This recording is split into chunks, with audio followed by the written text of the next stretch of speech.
I knew I had videos on the channel in the past few years that discussed Apple's autonomous electric vehicles that were supposed to come out as early as 2020. Here in 2024, they never materialized. I actually made 3 different videos and they were all fairly well received. You know, at one point, Apple was courting, I think it was Hyundai. They made a trip over to Korea to talk to them about making some sort of vehicles together. They're also talking about Foxconn making cars for Apple at one point. Apple and Toyota had talks, at least the rumors out of Japan were saying that. But check out the latest news. The Apple car is canceled. One of the most wealthy companies in the world is throwing in the towel. They cannot figure out how to make cars autonomous.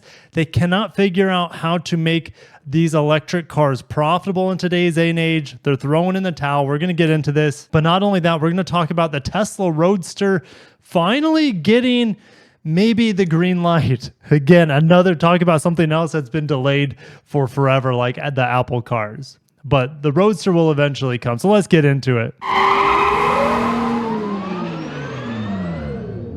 We're over at CNBC. You know, they were the first ones to report this after Bloomberg posted this news. Now, I tried to look up the article on Bloomberg. You need to have, I think, a paying account to be able to read their article. So we're just going to use the freebies here from CNBC. And the report started in 2014 that Apple was interested in building their own car program. It was called Project Titan. So you can say Titan down is official now. The program employed thousands of employees. I heard it was around 2,000 employees. And they recruited automotive engineers from, of course, traditional automakers, possibly Tesla as well. And Apple at one point in time was also operating autonomous Apple-owned vehicles with sensors and safety drivers around the San Francisco Bay Area. It seems like most of the employees that were in this Apple's Special Projects Group, aka Project Titan, they're moving to generative artificial intelligence teams within Apple. They say 80% of new cars have Apple CarPlay.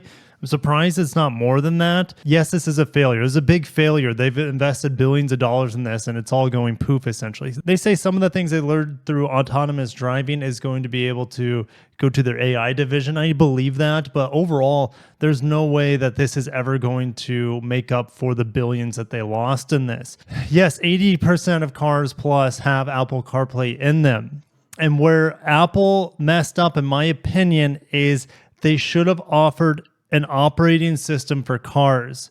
They are some of the best software designers in the entire world, yet they decided to get their hands, well, they dug too deep like the dwarves. Instead, they should have just stuck to what they're good at, stick with software in a landscape that you're totally unfamiliar with, which is automobiles and mass production of automobiles. Stick with software and be that Android Auto or that Google built-in competitor that they should have been. Instead, they are leaving the scene, and therefore Google is probably laughing right now. All right, we know Android Auto is just as successful as Apple CarPlay. There's also Google built-in. I just had the Volvo XC60, and that has Google built-in. Honda is working with Google built-in. There are so many manufacturers now that have Google built-in, and Apple, who should have done the same thing, is out of the game completely at this point. So also, you guys down below, do you think that they should have made their own Apple automotive software instead of,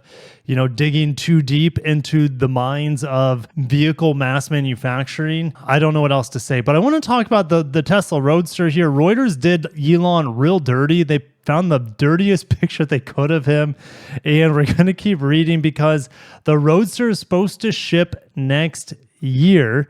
And he says, Elon said tonight, we radically increased the design goals for the new Tesla Roadster. Of course, he said it on formerly known as Twitter X, and he said that the product design will be completed and unveiled by the end of this summer. So yeah, it's still not done yet. At least the general design. Is the hardware done? That's also a big question mark. Tesla announced a Roadster, a battery-powered four-seater, at the end of 2017. Supposed to be launched in 2020, and it's 5 years delayed at this point, minimum. And 2021 must push the launch of the Roadster to 2023. We had supply chain bottlenecks back then. In 2023, Musk said Tesla hopes to start production of its Roadster electric sports car next year. Is it going to be this year? It's been delayed again next year. So it's just like this running joke at this point. The Roadster is so fast that it can't catch the production timelines. I don't know if that was funny or not, but over at Electric, the ludicrous, or you could say Tesla Model 3 Performance, the refresh model, has been spied on the streets. And yeah, it's interesting that there is not a launch model with the Highland refresh of the Model 3. There's no performance model. And so it looks like they're testing it. This is somewhere in Spain. And we have that ludicrous badge there on the back, right? Flying through space at a ludicrous speed. We have a bigger wing on here.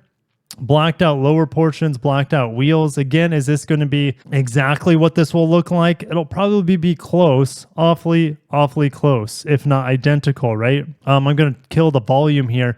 Model 3 Plaid being filmed in Valencia, of all places. Well, you know, they have good weather in Spain, right? So yes, there's the Model 3 Plaid, Model 3 Ludicrous, Model 3 Performance. We don't have any specs on it yet. You know, some people just want a bigger battery in the Model 3. They want to get close to 400 miles of range. They don't need the extra performance, but they could benefit from the extra range and the cold temperatures. Yes, I mean, range, it will get better. Performance can't really get better on electric vehicles because they're already so freaking fast.